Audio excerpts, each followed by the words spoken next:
안녕하세요. 안녕하세요. 예, 저희 한우 예배 오신 여러분 환영합니다. 반갑습니다. 예, 오늘 시작하면서 잠깐 나누고 싶은 말씀, 저희 우리 청소년들, 특히 고등학교 아이들에 대해서 잠깐 말씀 나누겠는데, 저희가 이렇게 최근에 좀 보아온 게 있어가지고. 예, 저희가 부모님들 그리고 우리 할머니 할아버지들, 우리 손주 손녀 아니면 우리 자녀들이 고등학교를 나가게 되면 막 공부 열심히 하고 운동 열심히 하고 그다음에 자기 앞가림 뭐 잘하고, 피아노나 예. 뭐 바이올린 이런 예. 것도 열심히 하고 그러면 기특하고 너무 대견하고. 기특하죠. 그리고 나쁜 친구들이랑 안 사귀고 술 안 마시고. 그러면 이제 아이한테 딱 맡기고, 아, 얘는 됐구나 그러고 손을 예. 놓는 경우가 있는데, 예. 똑똑하고 자기를 잘 챙겨서 하는 아이들이 또 조심해야 될 굉장히 함정이 있고, 저희들이 그 아이들이 꼭 배워야 되고 저희가 가르쳐야 될 교훈이 있습니다. 예. 그게 어떤 걸까요? 그게 보통 그 관계들에서 나타납니다. 이 아이가 지금 자기 너무 잘하는 그것에 심취돼가지고 그냥 좀 위아래가 없다든지 또는 동생들에게 아주 좀 동생들을 우습게 여기고 또 형들이라도 예. 제가 아는 어떤 아이도 보면은 막 이렇게 자기보다 몇 년씩 높은 뭐 대학생들 아니면 대학원생들 그런 예. 학생들하고만 놀려고 그러고 자기 예. 또래나 동생들은 무시하고 예. 또 어른들도 뭐 이렇게 똑똑하게 느껴지지 않는 사람은 예. 좀 별로 얘기하고 싶지 않아 하고 그런 게 벌써 한 고등학교 때부터 들어가더라고요. 예. 근데 그 아이들이 그렇게 되면은 이제 정말 사랑하는 거를 못 배우는 거죠. 다른 사람을 배려하고 사랑하고 나보다 뭐가 좀 부족하지만은 그 아이들의 필요를 내가 채워줄 수 있는 그런 사랑하고 이렇게 돌보아주면서 느낄 수 있는 기쁨도 모르게 되고 그 아이가 굉장히 마음이 황폐한 채로 자기밖에 모르는 사람으로 자라게 교만하게 됩니다. 되겠죠. 예. 그 교회를 다니고 하나님 말씀 공부를 해도 예. 정말 삶에서 자기의 관계성 속에서 그런 것에 대해서 도전을 받지 않고 그런 것을 야, 너가 좀 이렇게 너보다 떨어지는 친구 동생이고 그러지만은 너가 신경 써서 도와줘야 된다. 예. 그런 걸 이렇게 프랙티스 안 하면은 아이들이 그렇게 이기적이고 굉장히 교만하고 자기중심적인 생각으로 가득 차가지고 예. 이렇게 대학을 들어가게 됩니다. 그럼 참 안 좋은 것 같아요, 그렇죠? 대학을 가게 되면 저희가 부모로서 또 할머니 할아버지로서 이야기가 점점 더 힘들어지죠.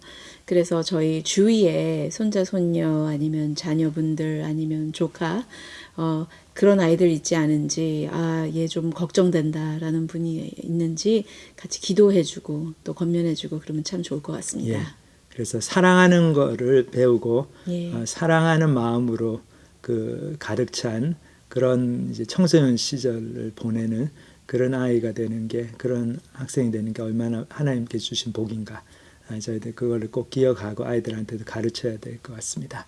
저희 이제 찬양 한 곡 듣고 부르고 또 오늘은 우리 버클리에서 신성원 형제님께서 예. 하나님 말씀 전해주시겠습니다.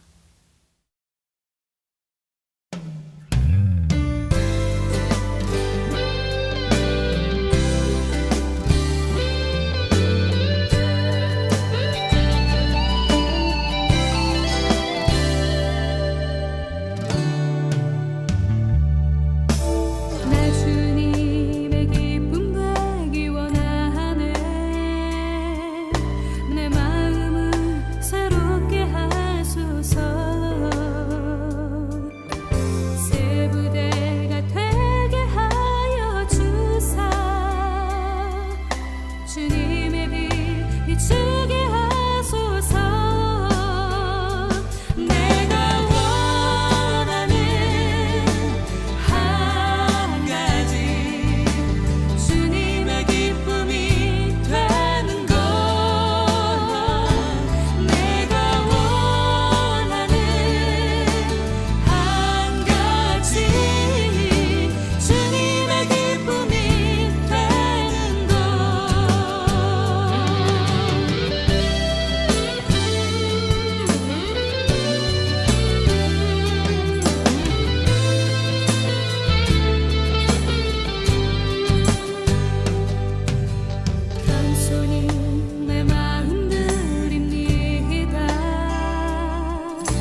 우리 한우부 예배 가족 여러분 반갑습니다. 신성원입니다. 오늘 여러분들과 이렇게 요한복음의 마지막 장 21장을 같이 공부할 수 있게 되어서 정말 감사한 마음으로 오늘 본문을 같이 보도록 하겠습니다. 오늘 저희가 볼 본문은 이제 21장 이제 요한복음의 마지막 장입니다. 이 요한복음은 다른 복음과는 다르게 시간 순서에 따라 구성된 것이 아니라 좀 더 이렇게 주제별로 구성이 되었기 때문에 오늘의 말씀이 이 요한복음의 마지막 말씀이라는 것을 우리는 좀 더 이렇게 의미 있게 보았으면 어떨까 생각해 봅니다. 과연 저자 사도 요한은 왜 하필이 자기의 복음을 이렇게 마무리했을까? 좀 더 궁금히 생각해 봐도 좋을 것 같습니다. 그럼 이번 본문 같이 보도록 하겠습니다. 그 예수님은 디베랴 바닷가에서 제자들에게 다시 자기를 나타내시는데 그 나타내심은 이렇다. 시몬 베드로와 디두모라고 하는 도마와 갈릴리 가나 사람 나다나엘과 세베대의 아들들과 그 밖에 두 제자가 함께 있었다. 그때 시몬 베드로가 물고기를 잡으러 간다고 나서자 나머지 사람들도 함께 가겠다고 따라 나섰다. 그들은 배를 타고 바다로 나갔으나 그날 밤 아무것도 잡지 못하였다.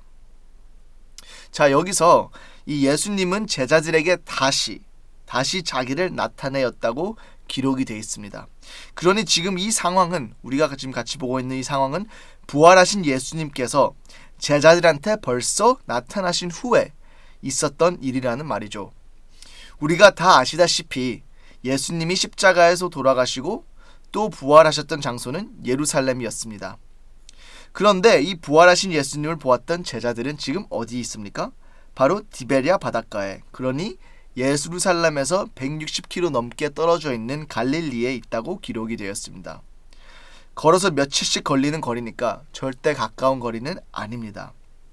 여기서 시몬 베드로, 도마, 나다니엘, 그리고 제베데의 아들들, 그러니 요한과 야고보, 그리고 그 밖에 두 제자들, 그러니 총 7명, 그러니 반이 넘는 제자들이 자기들의 고향으로 돌아왔다는 것입니다. 그리고 기록된 바 자기네들의 직업으로 다시 돌아갔다고 기록이 되어 있습니다. 이것을 보면서 좀 이상하지 않나요?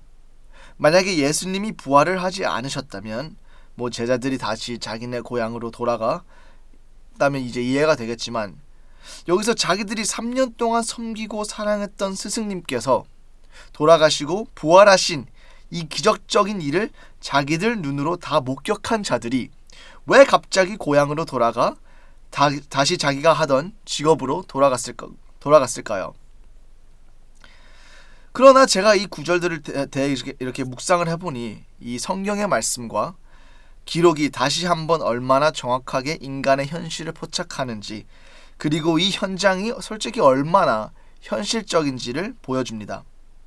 첫째, 우리가 이 제자들의 입장이라고 생각해 봅시다. 제자들은 예수님이 예루살렘에서 돌아가실 것은 이렇게 또 그리고 이렇게 잔인하게 죽음을 맞이하실 거라는 것을 전혀 예상하지 못했습니다. 예수님이 자기들 앞에서 이렇게 체포당하고 몇 시간을 거치지 못하여 십자가에서 돌아가실 것이라는 것은 전혀 몰랐습니다. 이 제자들은 그러니 거대한 충격을 받았을 것입니다.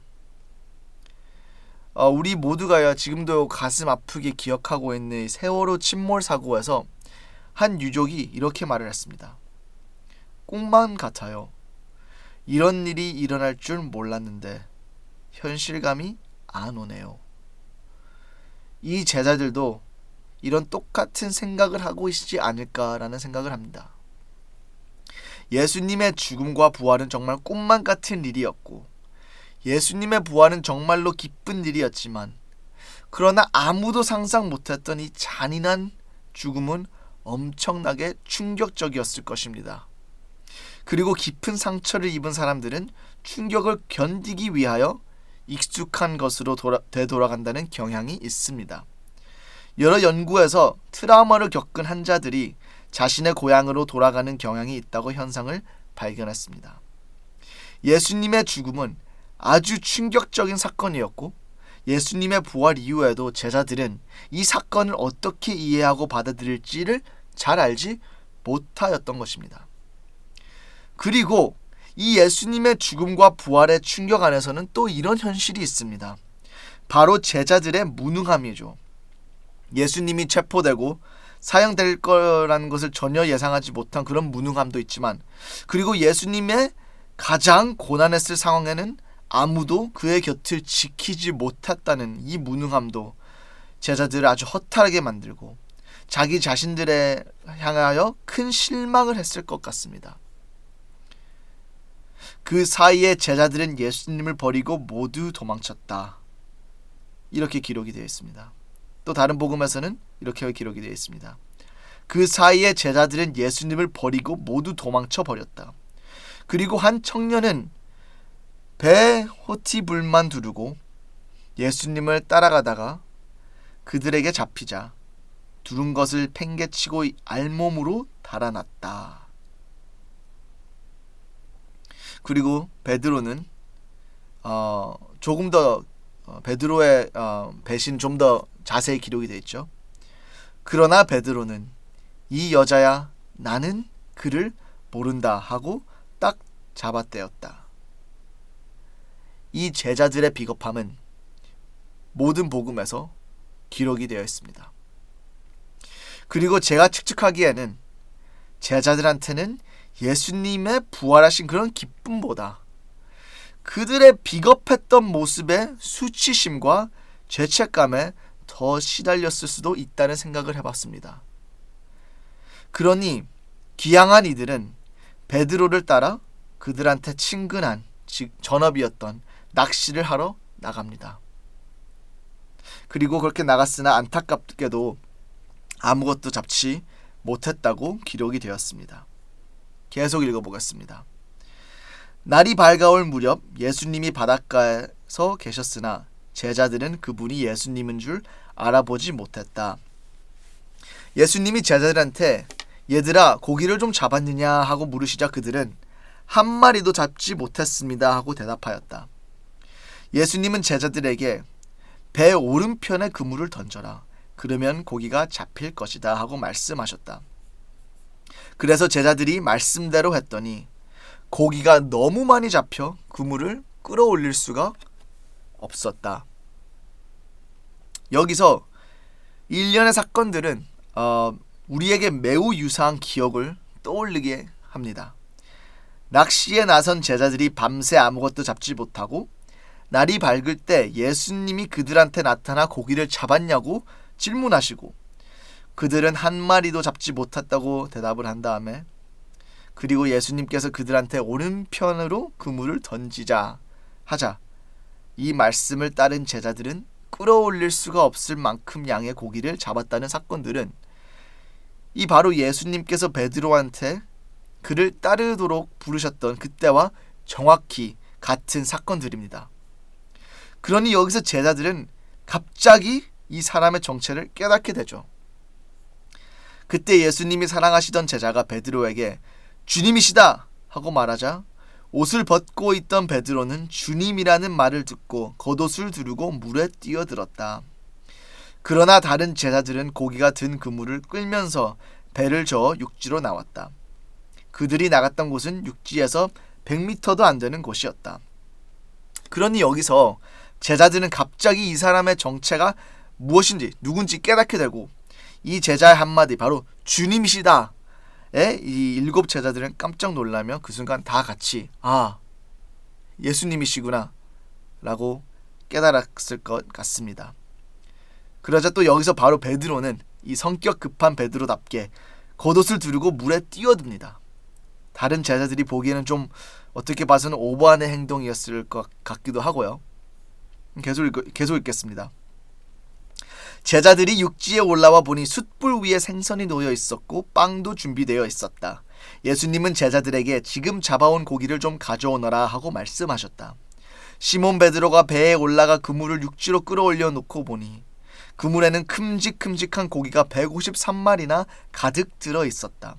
이와 같이 고기가 많아도 그물이 찢어지지 않았다. 예수님은 제자들에게 자 와서 아침을 먹어라 하고 말씀하셨다.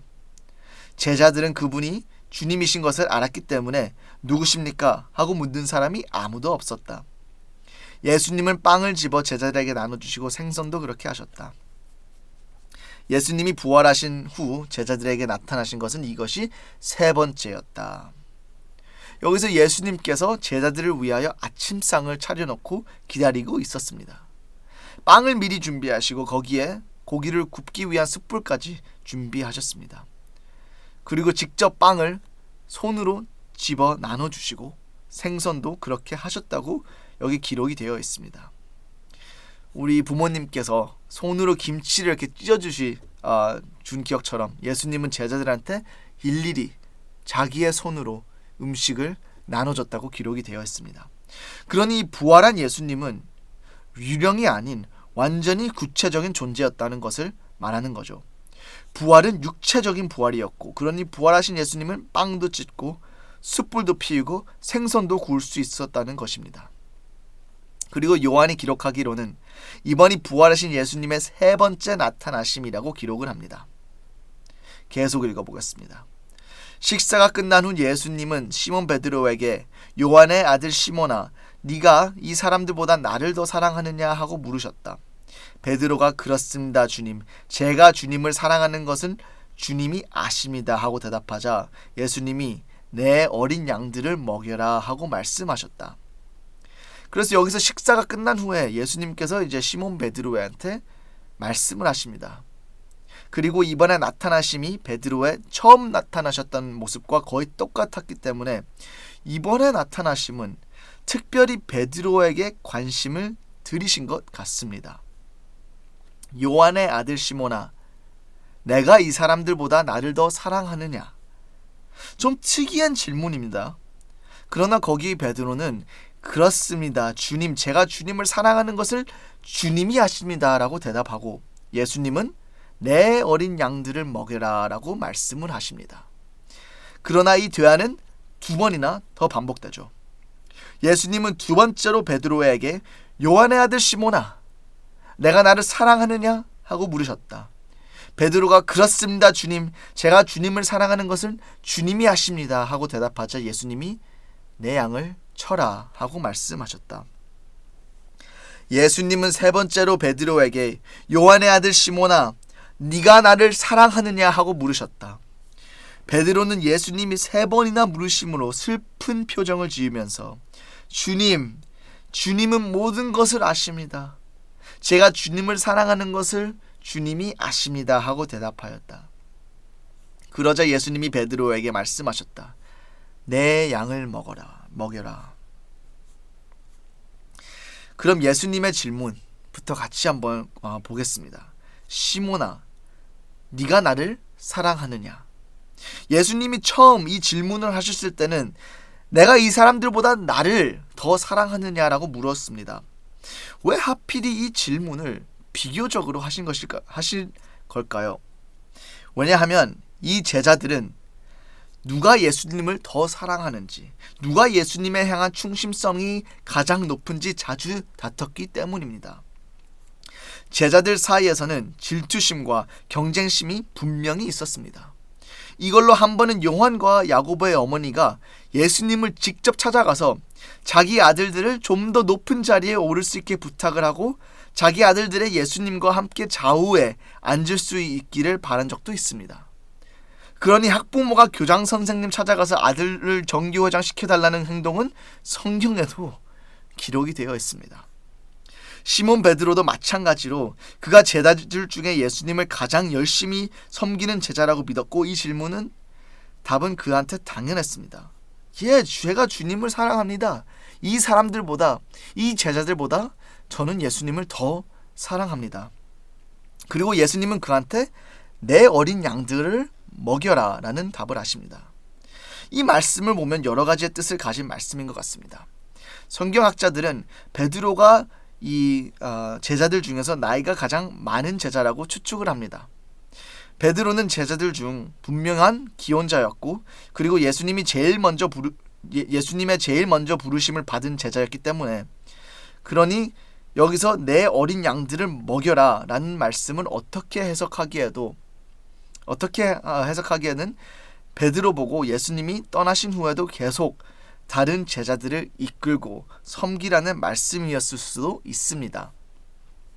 그리고 이 제자들을 떠나서 미래의 예수님을 따를 기독교인들, 그러니 예수님의 지구에 세우신 교회 그리고 미래의 교인들을 섬기라는 말씀일 수도 있습니다. 그리고 사도행전에서 볼 것처럼 베드로는 조기 교회의 지도자가 될 것입니다. 자, 그런데 예수님께서 이 질문을 이렇게 2번도 아니고 3번을 하십니다. 누가 우리한테 똑같은 질문을 3번 하면 어떤 느낌이 드나요? 제 마누라가 여보 집 청소했어? 라고 물어보면 전 남편은 이제 처음에 당연히 했지. 근데 이 질문을 한 번 더 해요. 여보 집 청소했어? 했지. 여보 집 청소했어? 그 순간 우리 남편들은 이렇게 깨닫게 되죠.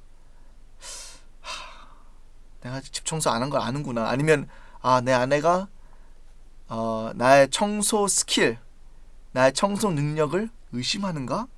이런 생각을 하게 되죠. 이 3번째 이 질문을 받은 베드로는 그런 이렇게 슬픈 표정을 짓게 됩니다. 제가 이 설교를 시작했을 때 제자들의 정신 상태에 대해서 한번 말을 했지만 이 제자들은 예수님을 배신하고 도망간 거에 대하여 자랑스러울 수가 없습니다. 그리고 제자들 중 가장 창피하고 부끄러움을 느꼈을 자가 바로 베드로입니다. 왜냐? 그는 마지막 만찬에 다른 제자들은 다 예수님을 떠난다 해도 자기는 절대로 그러지 않을 거라고 큰 소리를 쳤고, 그랬지만 몇 시간 안에 예수님이 예언했듯이 그는 예수님을 3번이나 부인하며 도망간 비겁함을 보여줬기 때문이죠. 예수님의 이 질문, 나를 사랑하느냐? 이 질문을 3번째 들었을 때는 베드로는 예수님이 잡혀가신 그날 밤을 기억에 떠올렸을 것 같습니다.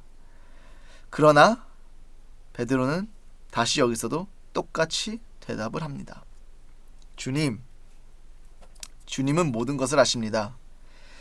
제가 주님을 사랑하는 것은 주님이 아십니다.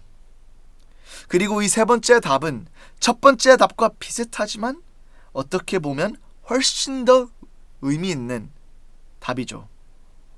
주님은 모든 것을 아십니다. 이게 무슨 말인가요?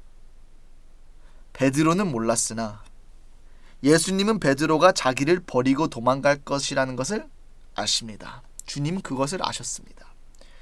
베드로는 몰랐으나 예수님은 베드로가 다른 제자들보다 더 용감하지 않았다는 것을 주님은 아셨습니다. 그리고 예수님은 또 아십니다. 베드로 자신이 자기가 위험 앞에서 남들처럼 똑같이 예수님을 배신할 것이라는 것을 베드로 그 자신은 몰랐다는 것은, 그리고 베드로 그 자신이 자기가 얼마나 비겁할지를 예상하지 못했다는 것도 예수님은 아십니다. 베드로는 몰랐으나 예수님은 베드로가 얼마나 연약하고 겁이 많은 자라는 것을 알고 계셨습니다. 그리고 제일 중요하게도 예수님은 알았습니다. 베드로가 모든 인간과 같이 연약해 행동적으로는 예수님을 끝까지 사랑하지 못하였으나 예수님을 마음속으로는 진심으로 사랑했다는 것을 예수님은 알고 계십니다. 그러니까 예수님은 지금 베드로를 모욕하라고 이런 질문을 하는 것이 아니고, 이 대화를 통해 예수님은 베드로에게 아주 중요한 교훈을 가르치고 있는 것입니다. 이 대화를 통해 베드로는 자기 자신이 얼마나 교만했는지, 그리고 자기 자신이 다른 이들과 마찬가지로 연약한 존재임이라는 것을 깨닫게 되었습니다. 이 깨달음을 통해 베드로는 진정한 리더가 될 수 있게 되었습니다. 만약 베드로가 아직까지도 자기 자신이 다른 제자들보다 뛰어났다고 생각을 하면 조기 교회를 선도하는 것은 불가능했을 수도 있습니다. 진정한 리더는 깊은 자아인식과 겸손함이 필요하기 때문에 이 대화는 예수님과 베드로 사이에서 매우 의미 깊은 그런 대화였습니다. 그리고 또 베드로가 예수님을 예수님을 배신한 이 기록은 누가복음에서 이렇게 말합니다. 베드로는 여보시오, 나는 당신이 무슨 말을 하는지 도무지 모르겠소 하고 대답하였다. 베드로의 말이 미처 끝나기도 전에 닭이 곧 울었다. 주님께서 몸을 돌이켜 베드로를 보시자 그는 오늘 밤 닭 울기 전에 내가 3번이나 나를 모른다고 말할 것이다 라고 하신 주님의 말씀이 생각나서 밖으로 나가 한없이 울었다. 베드로가 한없이 울었다라고 기록이 되어 있습니다. 우리 어린 아이들이 한없이 울 때가 많죠. 그러나 어른이 돼서 한없이 울었다는 것은 정말 이 사람의 고달픔을 보여주는 모습입니다. 베드로는 이 예수님을 이렇게 배신한 자신을 어떻게 용서할 수 있었을까요? 그리고 예수님한테 얼마나 미안한 마음을 가지고 있었을까요? 이런 의미에서 예수님의 나를 사랑하느냐라는 질문은 이전에 베드로가 나는 그를 모르는 사람이다 라고 말하며 예수님을 부인했던 죄를 이렇게 상쇄하는 방법인 것 같습니다. 예수님이 나를 사랑하느냐는 질문을 계속 반복할 때마다 베드로는 예수님을 3번 부인한 것을 상쇄할 기회를 갖게 되는 거죠. 결과적으로 이는 베드로에게 개인적인 회복의 순간이며 예수님은 베드로가 예수님을 사랑했다는 주장을 인정하는 기회를 갖게 됩니다. 그리고 베드로의 3번의 부인을 예수님께서 3번의 새로운 기회를 베드로를 회복시키고 하신 말씀, 바로 내 양을 먹여라라는 말씀을 하십니다. 그러니 베드로가 아무리 자기 자신은 예수님을 섬길 수 없을 거라는 생각을 한다 했어도 예수님은 이 기회로 베드로를 다시 임명하시는 거죠. 이것이 바로 또 우리한테 중요한 교훈을 가져다 줍니다. 저도 하나님을 섬기면서 더 큰 죄책감에 빠질 때가 많아졌습니다. 왜냐하면 섬기는 자로서 제 자신한테 더 큰 기대를 하니 제가 죄에 빠질 때마다 더 깊은 고통, 더 깊은 슬픔을 느끼게 되죠. 아니 어떻게 예수님을 섬기는 사람으로서 아직도 이렇게 이기적일 수 있을까? 이런 생각을 할 때가 많이 있습니다. 그리고 어떤 사람들은 죄책감에 시달려 하나님을 더 멀리할 때도 있습니다. 이 죄책감에 교회 생활을 피하고 옛 삶으로 기양을 해 하나님을 거리에 두며 살아가고 있는 사람들도 많이 있습니다. 여러분, 그러나 예수님은 베드로의 배신을 전혀 놀라지 않았습니다. 이 배신을 예언하셨다는 것은 예수님은 베드로를 3년 전에 처음 부르시기도 전부터 이 사실을 알고 있었고 베드로 자신만이 자신의 어떻게 행동할지 자신이 어떻게 예수님을 배신할지 몰랐던 것이죠. 예수님은 다 미리 알고 계셨습니다. 우리들은 우리 자신의 죄를 보고 어떻게 내가 이런 악한 행동을 할 수 있을까라고 놀라지만 예수님은 우리가 어떻게 연약하고 악하고 약한지 우리가 태어나기 전부터 알고 계셨습니다. 예수님은 이 모든 것을 알면서도 우리를 사랑하시고 우리를 위해 죽으시기 위해 인간의 모습으로 지구에 오신 것을 선택하였으며 궁극적으로 그의 은혜와 자비를 통해 우리를 그를 위해 살도록 부르셨습니다. 내가 분명히 너에게 말했다. 내가 젊었을 때는 스스로 내 옷을 차려입고 원하는 곳을 마음대로 다녔으나 내가 늙으면 너는 팔을 벌리고 다른 사람이 내 옷을 입혀 내가 원하지 않는 곳으로 너를 데려갈 것이다. 예수님이 이 말씀을 하신 것은 베드로가 어떤 죽음으로 하나님께 영광을 돌릴 것인가를 알리시기 위해서였다. 그리고서 예수님은 베드로에게 나를 따르라 하고 말씀하셨다. 예수님은 이 대화를 통해 베드로를 다시 회복시키며 그에게 다시 나를 따르라 말씀을 하십니다. 예수님이 3년 전 처음 베드로한테 나를 따르라 라고 말했을 때랑은 똑같은 말씀을 하시는 거지만 그러나 그때와 지금에선 베드로 자신은 이 나를 따르라 라는 사명은 자신의 능력에 대한 사명이 아니라 예수님의 깊은 사랑과 은혜와 자비에서 나온 것이라는 것을 완벽히 이해하게 됐습니다. 그리고 이 사명은 예수님의 죽음과 부활에 인하여 온 것이라는 것을 드디어 깨닫게 된 것이죠. 나를 따르라. 한편으로는 이 성경 구절은 기독교인이 어떻게 성숙해지는지 보여주는 그런 말씀인 것 같습니다. 베드로와 같이 우리 모두 예수님을 만나는 순간이 있습니다. 우리가 예수님을 영접하는 순간이 있죠.